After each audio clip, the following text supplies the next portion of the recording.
বৃহস্পতিবার SIR form জমা দেবার শেষ দিন। রাজ্য জুড়ে এনুমারেশন ফর্ম জমা পড়েছে 99.99% এবং ডিজিটালাইজেশন হয়েছে 99.86%।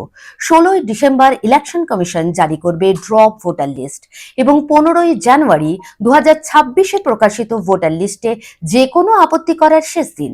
অন্যদিকে কমিশনের নির্দেশ আসার আগে হিয়ারিং শুরুর প্রস্তুতি শুরু করে দিয়েছে জেলা প্রশাসন। বৃহৎ সংখ্যক মানুষকে হিয়ারিং করতে হবে বুঝে নিয়েই বিভিন্ন স্কুলে শিবিরের উদ্যোগ নেওয়া হয়েছে। रानीगंज शहर के बीच बनकर तैयार है अत्याधुनिक आवश्यक सुविधाओं से परिपूर्ण दामोदर रेसिडेंशियल कम कमर्शियल कॉम्प्लेक्स।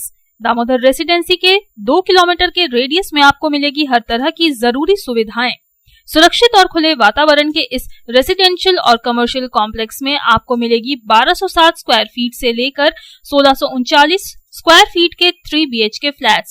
इसके साथ आपको मिलेगी double lift, parking space, swimming pool, gymnasium और कम्युनिटी हॉल की सुविधा। अधिक जानकारी के लिए संपर्क करें 9614147280, 9832287488।